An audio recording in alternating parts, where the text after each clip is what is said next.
He was dying, not from a bullet or a blade, but from something far worse.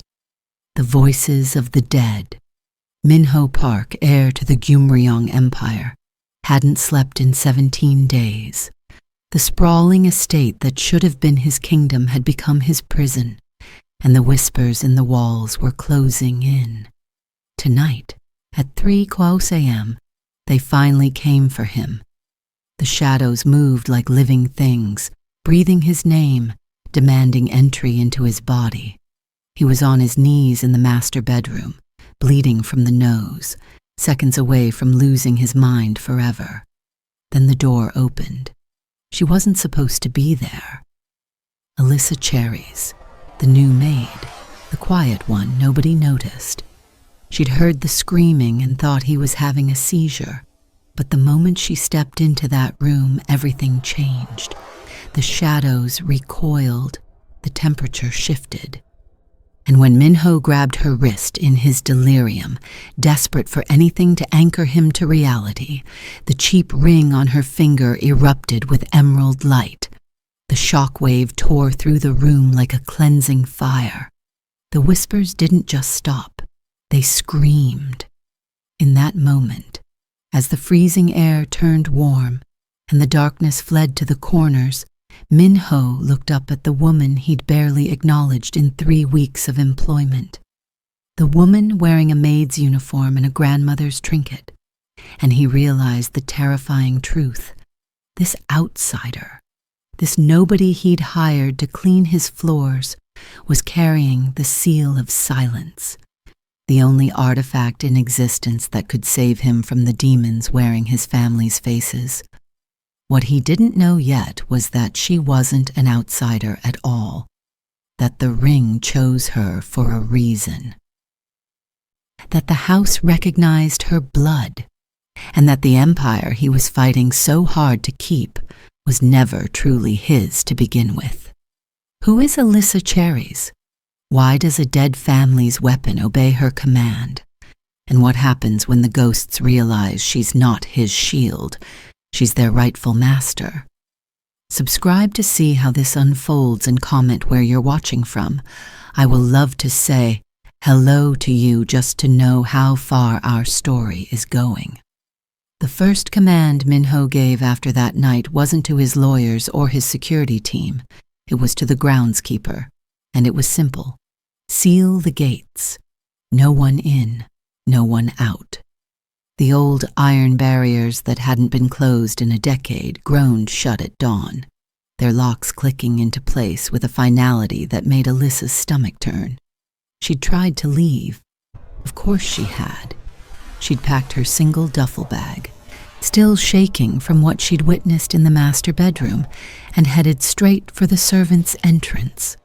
But Minho was already there, blocking the doorway, looking like he hadn't moved since she'd left him 2 hours ago. His suit was wrinkled now, his tie loosened, and those dark circles under his eyes seemed deeper in the morning light. "You can't leave," he said. Not a threat, a plea. "Mr. Park, I appreciate the job, but I think you need medical help. Real help. I'm just—" "The ring," he cut her off, his voice hoarse. "Where did you get it?" Alyssa's hand instinctively went to the small emerald band on her finger. In daylight, it looked even cheaper than she remembered, the metal slightly tarnished, the stone cloudy. "It was my grandmother's. I found it in a box of her things after she passed. Why does it matter?" Minho laughed, but there was no humor in it, just exhaustion and something that looked dangerously close to hysteria. "Why does it matter? That ring just saved my life. That ring is the only reason I'm still standing here instead of—" He stopped, running a hand through his perfectly styled hair, disrupting it for the first time since she'd known him. "I'm moving you to the East Wing, the suite next to mine." "Excuse me." "You'll have your own room, your own bathroom. I'll triple your salary. But you stay in that wing, near me." He wasn't looking at her anymore. He was looking past her, at the shadows in the corners of the hall. shadows that, in the morning light, should have been gone. "Mr. Park, I'm a maid. I don't belong in the family quarters." "You belong exactly where I say you belong." The authority was back in his voice, but it cracked at the edges. "Please, I'm asking you to please just stay close." And that's how Alyssa Cherries found herself moving her meager belongings into a suite larger than any apartment she'd ever lived in, with silk sheets and a chandelier and a door that connected directly to the bedroom of a man who was clearly losing his mind. The first night was the worst.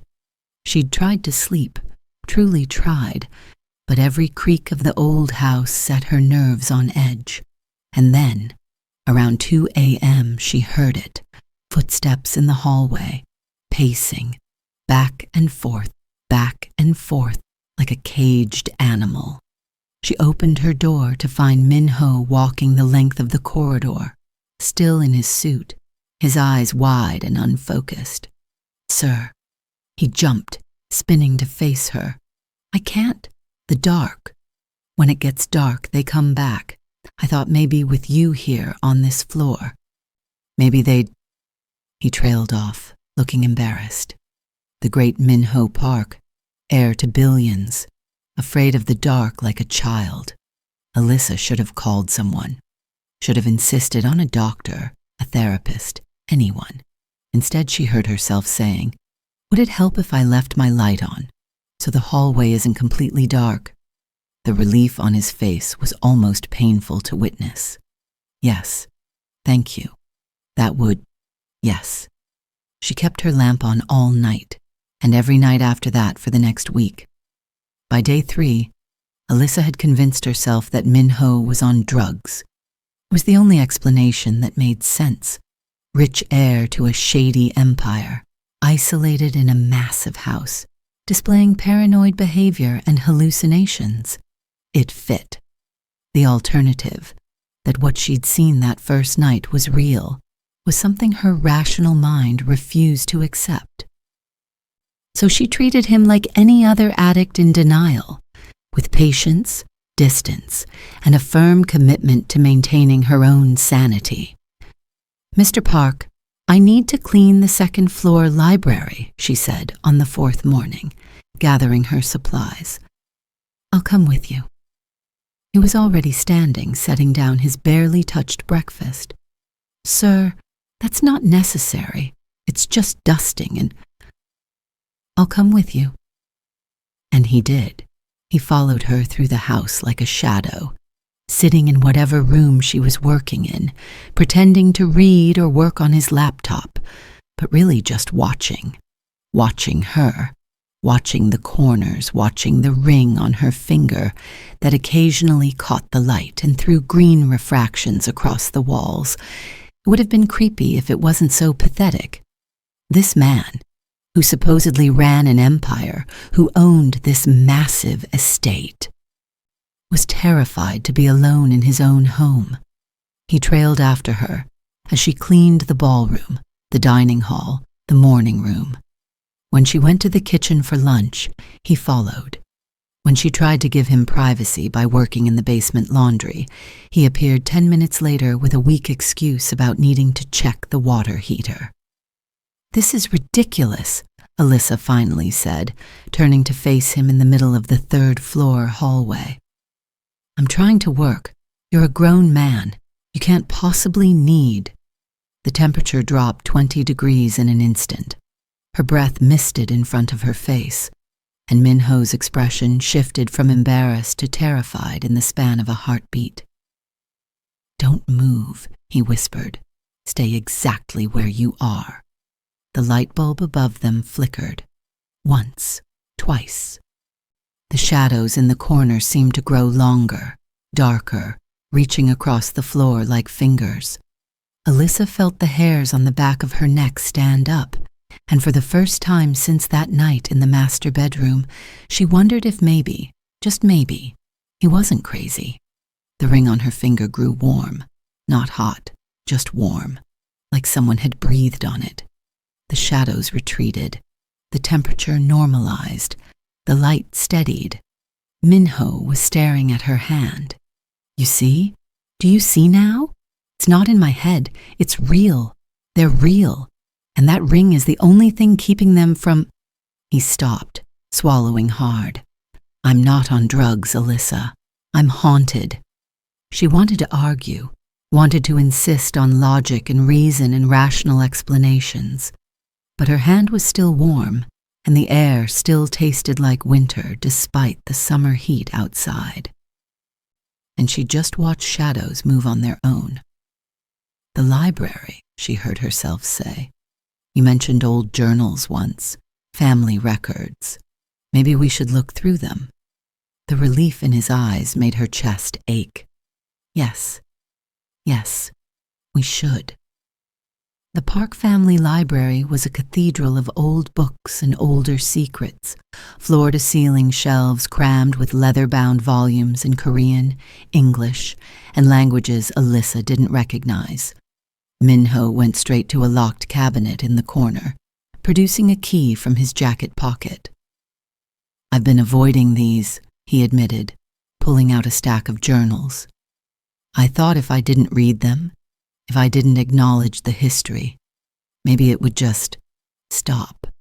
They spent hours reading by lamplight, Minho translating the Korean entries, both of them piecing together a history that grew darker with each page. The Gyeomryong Empire had been built on blood and deals made in shadow. Every generation the patriarch had written about, the family gift, the ancestral voices, the guidance from beyond, and then they found it.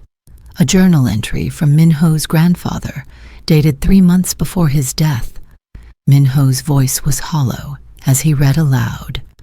The warden's key must be buried with me. It is the only thing that keeps them at bay, the only thing that prevents them from taking vessels among the living. Without it, they will consume the next heir.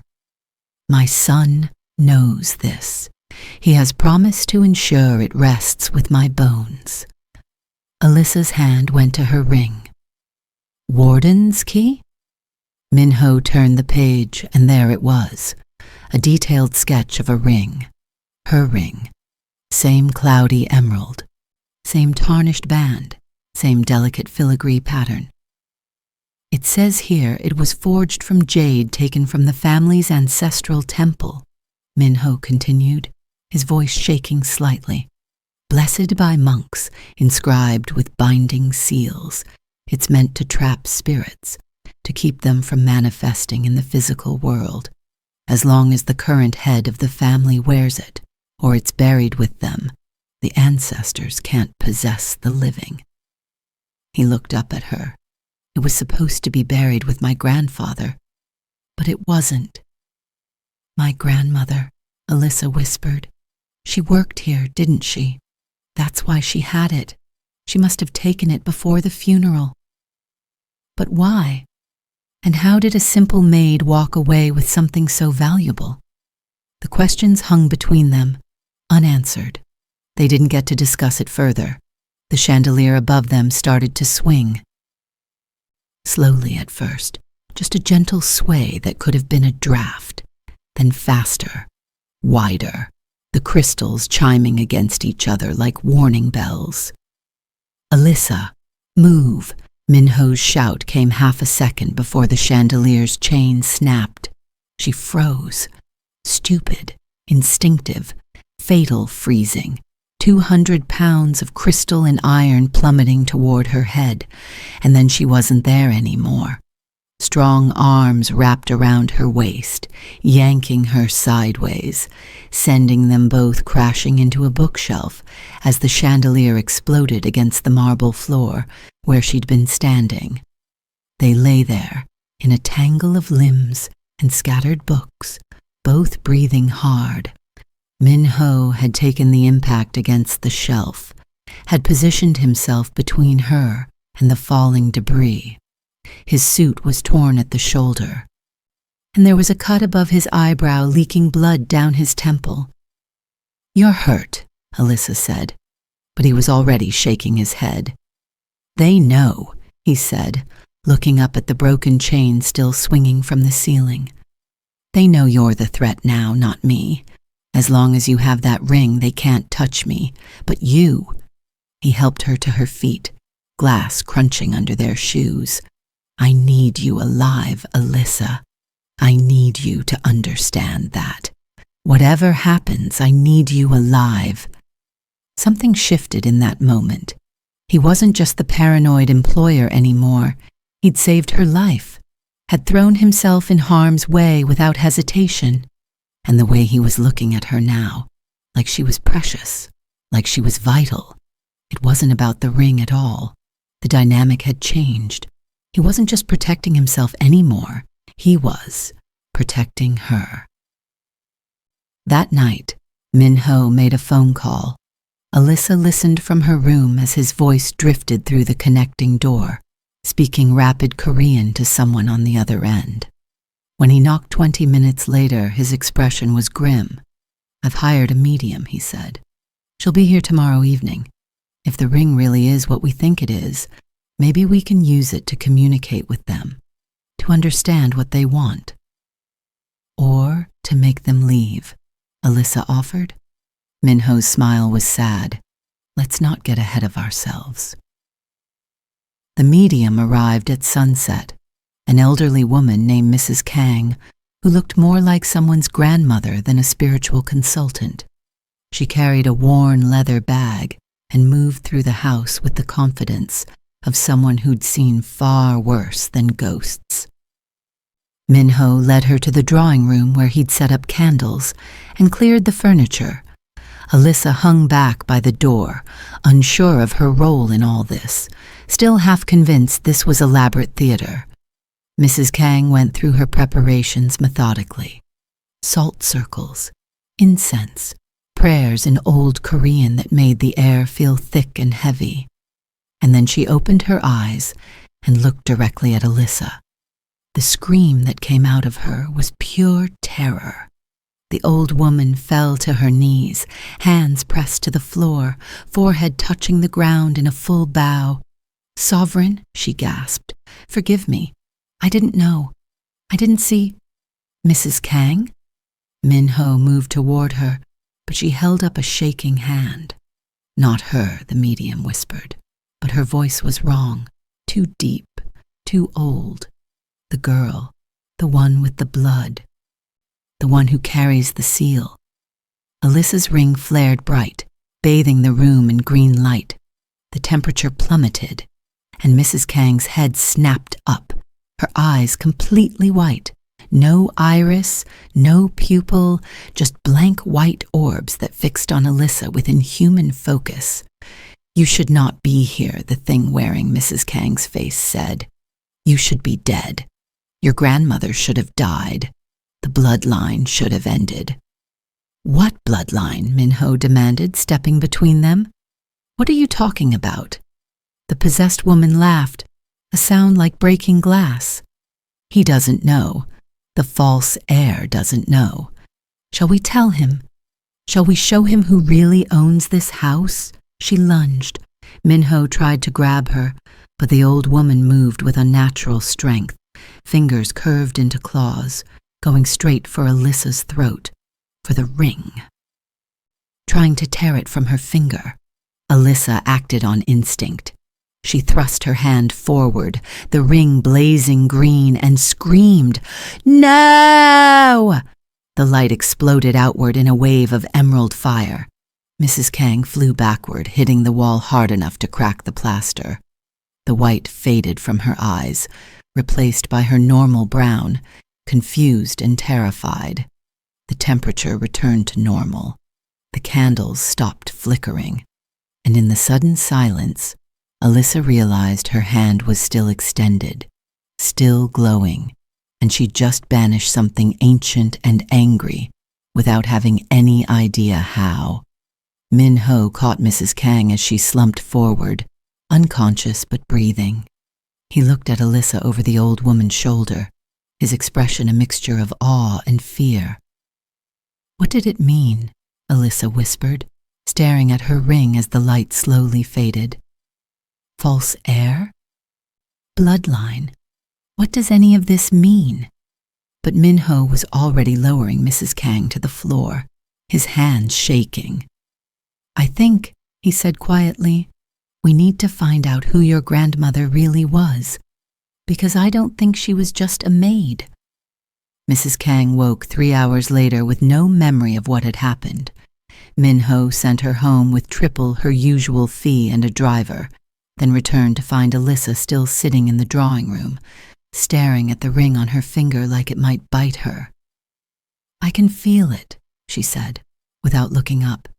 "Ever since the séance, it's like the ring is alive, warm, humming." "Does it hurt?" "No. It feels like it's waiting for something." She finally met his eyes. "I need to know the truth. Minho, all of it. Who was my grandmother? Why did she have this ring? Why did that thing call me sovereign?" Minho sat down across from her, exhausted but determined. "Then let's find out. Touch the ring. Really touch it. Focus on it." "What are you talking about?" "The journal mentioned that the warden's key doesn't just trap spirits. It records them. Memories, histories, everything. If your grandmother took it, maybe it remembers why." Alyssa looked skeptical, but she was past the point of rational objections. She closed her eyes and pressed her thumb against the emerald stone, really concentrating this time, trying to feel beyond the surface warmth. The vision hit her like a freight train. Suddenly, she wasn't in the drawing room anymore. She was running through the east wing corridors, but they looked different, older, the wallpaper a different pattern, the furniture more ornate, and she wasn't herself. She was watching through someone else's eyes, feeling someone else's terror, a woman's terror, young, black, wearing a maid's uniform from decades ago, pregnant, maybe 7 months along, her belly round and obvious under the simple dress.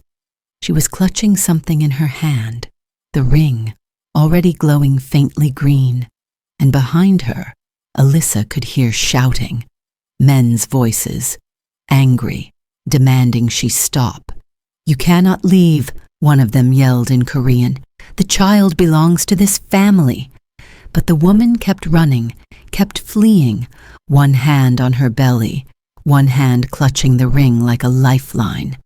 She burst through the servants' entrance into the rainy night, and Alyssa felt the overwhelming relief mixed with grief as she crossed the threshold. Freedom, safety, but at what cost? The vision shifted. The same woman, older now, dying in a hospital bed. She pressed the ring into a younger woman's hand, Alyssa's mother, though she looked so young, barely out of her teens. "Never go back there," the grandmother whispered, her accent thick. "This ring is your protection. As long as you have it, they cannot touch you, cannot claim you. Promise me you'll never go back to that house." "I promise, Mama, I promise." The vision faded and Alyssa gasped. Back in the drawing room, tears streaming down her face. Minho was gripping her shoulders, his face pale with concern. "What did you see?" "My grandmother," Alyssa choked out.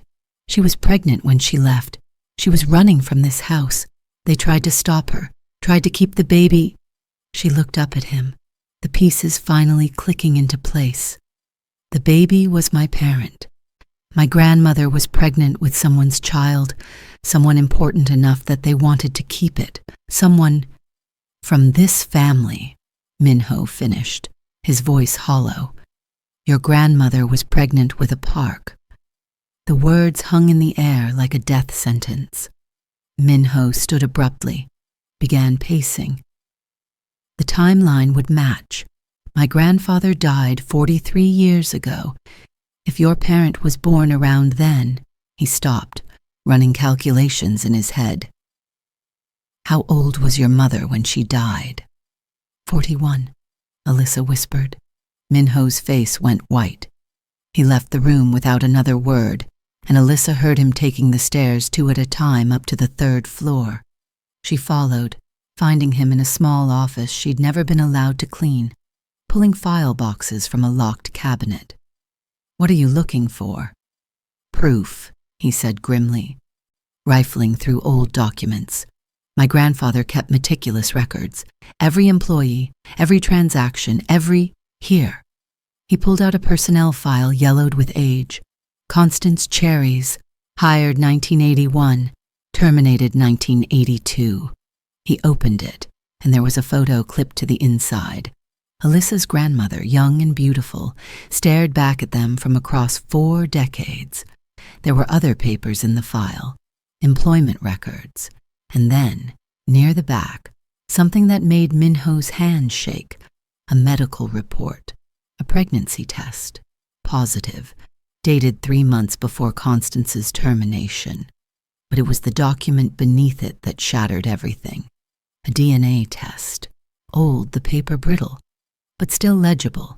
It compared the DNA of the fetus Constance was carrying to the Park family line. Match probability, 999.97%. Father, Park Jae Sung. Minho's grandfather. There was a handwritten note attached in Korean. Minho translated, his voice barely audible. "The woman has fled with the child. Cannot locate. Have arranged for adoption of suitable heir to maintain family line. Bloodline discontinued. Matter closed." Alyssa felt the floor tilt beneath her. I'm his granddaughter. Your grandfather's actual granddaughter." Minho set the papers down carefully, like they might explode. "I was adopted. I always knew I was adopted, but I was told it was because my parents couldn't conceive. They never told me I was." He laughed, a broken sound. "I was a replacement, a stand-in for the real heir who got away." "Minho, don't you see?" He turned to her, and there were tears in his eyes now. "That's why the spirits are attacking me. That's why they won't accept me. I'm not supposed to be here. My body is rejecting them because I'm not actually family. And you," he gestured at her, at the ring, "you're the real heir, the true Park. That's why the ring works for you, why the house responds to you, why that spirit called you sovereign." Alyssa felt like she was drowning. "This is insane. I'm a maid. I grew up in foster care. I don't know anything about running an empire or—" "You're the owner," Minho interrupted. "Legally, morally, by blood. This estate, this entire empire, it's yours. It was always supposed to be yours." They stood there in the silence of that revelation, surrounded by the evidence of a 40-year-old cover-up, and Alyssa realized that everything in her life had been leading to this moment. Her grandmother's desperate flight, her mother's poverty and struggle, her own orphaning and the mysterious inheritance of a worthless ring. None of it had been worthless. It had all been protection, preparation. The question was, what did she do now? Over the next 2 days, Minho changed. The fear that had defined him since Alyssa arrived transformed into something darker, resignation. He stopped following her around the house, stopped asking her to keep the lights on, started drinking, which he'd never done before, sitting alone in the study with a bottle of his grandfather's scotch and those DNA results spread out in front of him. "You need to leave," he said, on the 3rd evening. Alyssa had found him in the drawing room, curtains drawn despite the daylight, the bottle nearly empty beside him. "What?" "Pack your things, take the ring. I'll have the gates opened. You need to leave this house and never come back." His voice was flat, emotionless, the voice of a man who'd given up. "Minho, you can't be serious. If I leave, the spirits will. Let them." He drained his glass, poured another. "I'm a fraud, Alyssa, a false vessel. That's what they keep screaming at me in the dark. My entire life has been a lie. I don't deserve this empire, don't deserve this name, and I certainly don't deserve to keep the real heir trapped here as my supernatural bodyguard. So what? You're just going to let them possess you? Let them kill you? Why not? He finally looked at her, and his eyes were hollow. What else is there? I can't run the business. They won't let me. Can't live in this house. It's haunted by ghosts who hate me. Can't even claim the park name honestly. At least if they take me, it'll be over. The voices will stop. The nightmares will stop. Everything will finally just stop. Alyssa felt anger rise in her chest, hot and fierce. You're a coward. Excuse me? You heard me. You're a coward. The moment things get hard, the moment you realize you're not the special chosen one, you give up? You'd rather die than fight? She crossed the room, yanked the bottle away from him. I grew up with nothing, Minho. No family, no money, no grand destiny. I cleaned houses and worked double shifts and fought for every single thing I have. And now you're telling me that you, who've had everything handed to you, can't handle a little adversity. This isn't adversity, it's what? Scary, unfair? Welcome to being human. She was shouting now, months of frustration pouring out. You don't get to quit just because you found out you're adopted. You don't get to sacrifice yourself to some family curse like it's noble. It's selfish. It's weak. Minho stood, swaying slightly.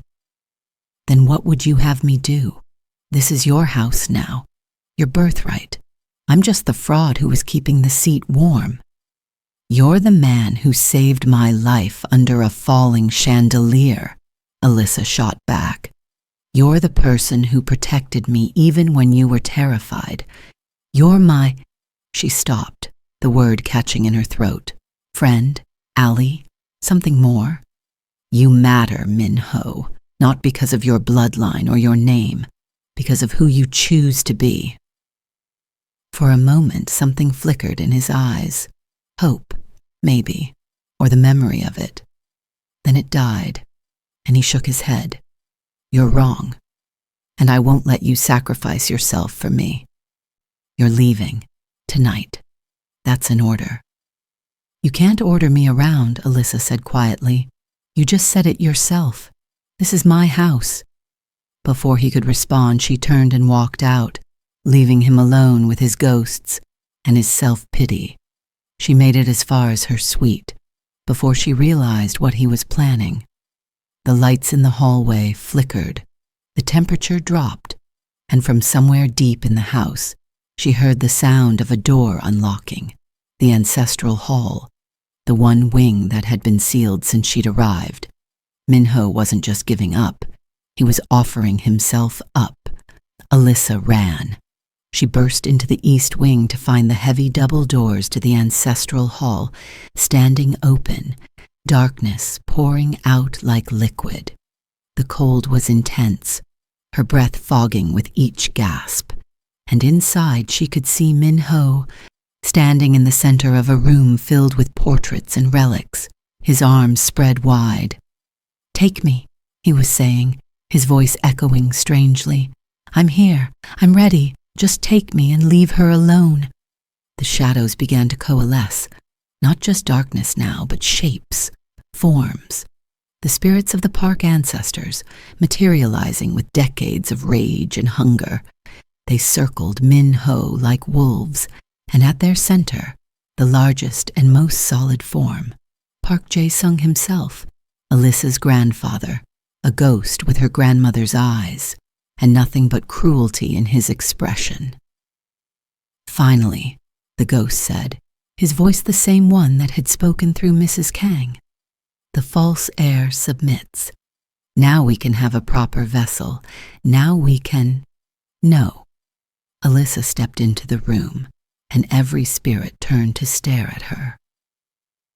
You're not taking him. The grandfather ghost smiled, showing too many teeth. The lost child returns. Come to claim your birthright at last? I've come to end this, Alyssa said, and she pulled the ring from her finger. Minho's scream of "don't" was lost in the sudden surge of spiritual energy. Without the ring's protection, the ghosts could manifest fully now, their forms solidifying, reaching for both of them with hands like ice and malice. But Alyssa wasn't taking the ring off to make herself vulnerable.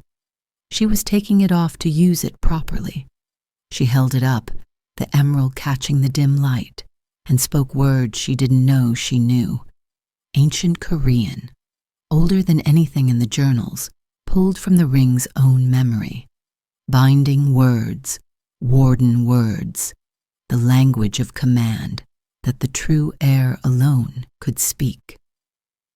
The ring blazed green, brighter than ever before, and the light shot out in beams that pierced each spirit like arrows. They screamed, thrashing, trying to flee, but Alyssa's voice grew stronger, louder, amplified by the ring until it shook the very foundations of the house. I am Alyssa Cherries, granddaughter of Park Jae-sung, granddaughter of Constance Cherries, and I am the rightful heir to this house. The words rang out like thunder. You are bound to the blood of your line, and I carry that blood. You will obey me. You will answer to me, and I command you to leave. The grandfather ghost lunged at her, tried to grab the ring, tried to possess her the way he'd wanted to possess Minho. But the moment he touched her, the moment his spiritual form made contact with her skin, the ring flared one final time, and Alyssa saw everything. Every sin, every cruelty, every dark deal that had built this empire, every soul her grandfather had crushed, every life he'd destroyed, every vow he'd broken, including the one to her grandmother. She saw him trying to trap Constance, to claim the child, to bind them both to this cursed legacy. She saw it all, and she refused it. You don't own me, Alyssa said, her voice cutting through his screams. You don't own this house. You don't own anything anymore. You're dead. You've been dead for 40 years, and it's time you stayed that way. The ring pulsed once more, and Park Jae-sung shattered like glass, his form exploding into 1,000 points of light that faded into nothing.